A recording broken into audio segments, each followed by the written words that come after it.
Detective Zach Johnson has just gotten his biggest lead in the murder of Joseph Saunier. And that suspect's name is Dave Shepard. The divorced father of 3, unemployed salesman with a criminal record. That was a name that Detective Johnson had heard before when he was talking to Mike Dixon's girlfriend, Ashley Wilbur. He said that Dave was going to come over because he had some cigars for Dave from Bermuda. He's just a common criminal, and I don't know how to put it any other way. David Shepard has a very long list of people that he's wronged over the years. David Shepard had been convicted of stealing $30,000 from a business that he was involved in. Dad didn't have money. Dad wasn't good at keeping money. I was 17 working part-time after school, and he borrowed money from me. As the police look into the background of Dave Shepard, they quickly learn that his new best friend is Dr. Mike Dixon, the former boyfriend of Rochelle. These two were an odd couple. I mean, you got the down-and-out con man and the respected doctor, but they did have something in common.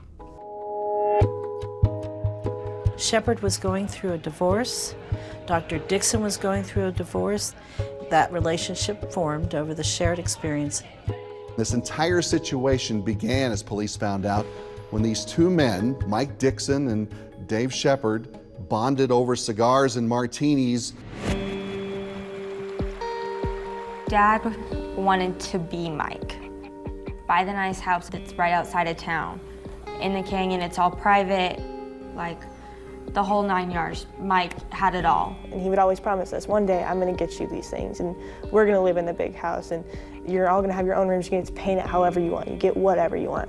And he wanted that, and Mike had it. So he wanted to live the dream life of this wildly successful person, it sounds like. But was he willing to do the work to be that person? No. And Paul Reynolds had been living with Shepard for a few weeks, so he gives police insights into who this guy is as well.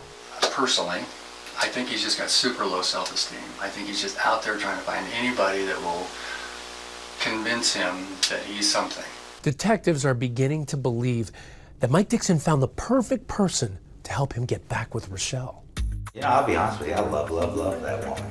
And if not get back with her, disrupt her new love life. Something happened between these two that made Dave think that he needed to avenge Mike. And apparently Dixon was not only going along with it, but he was going to pay him to do it. In the minds of investigators, Dixon, they think, is a puppet master, and Shepard, the puppet. It's around this time the police learned that Dave Shepard recently had a financial windfall.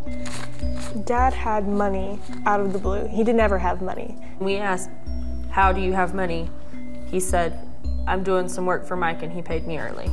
With the hotline tip from Reynolds linking Shepard to Saunier's murder, and with the recent evidence that Dixon made a payment to Shepard, Zach Johnson's investigation kicks into high gear.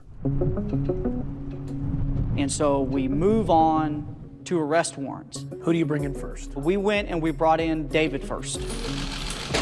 And he goes, I want my attorney. Dr. Dixon, do you have anything you'll say? Dr. Dixon comes in.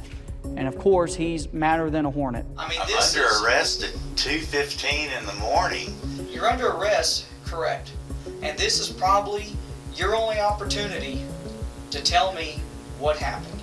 I want an attorney then. Shepard and Dixon are both arrested, and each is held on $10 million bond. Neither one of them talks until the investigators offer Shepard a deal. For 3 months, he stays silent. Finally, they say to Shepard, if you confess to this murder and you do it on tape, we in turn will take the death penalty off the table. It was real important for us in the Saunier family to figure out what happened, and so it answered a lot of questions for a lot of people. What do you want me to call you, Dave, David? That'd be fine, sir. What he tells us is pretty chilling because it's very cold. This whole thing was like this stair step. We knew where it stopped with the murder, but it had been building for months. Tell me about y'all's relationship, how it evolved. 2 or 3 years ago, We were at a smoke shop. He's quick-witted. I'm kind of sassy, smart, and we just kind of hit it off.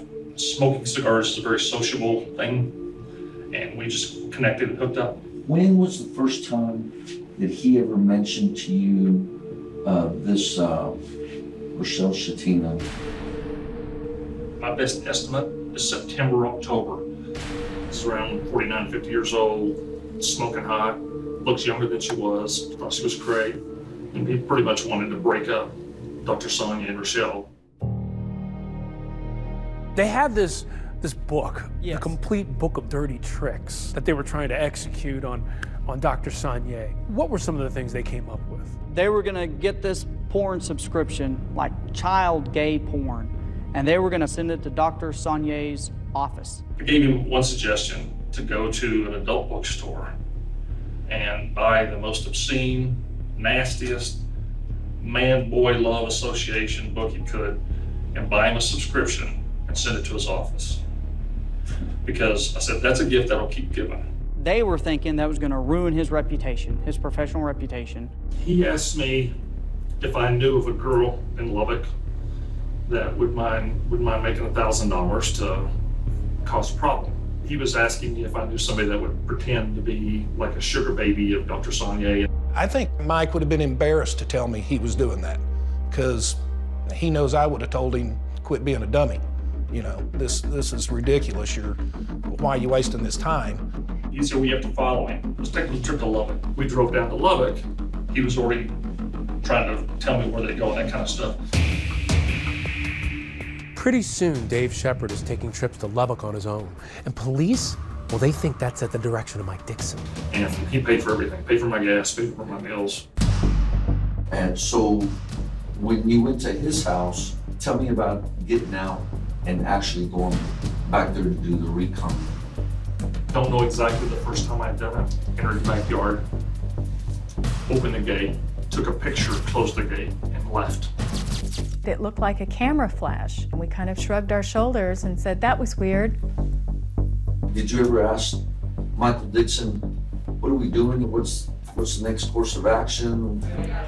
We were at a club in Amarillo. Somebody volunteered. They said, hit him with a board. I said, you could probably kill him. And Doc went like that. We'll talk about that later.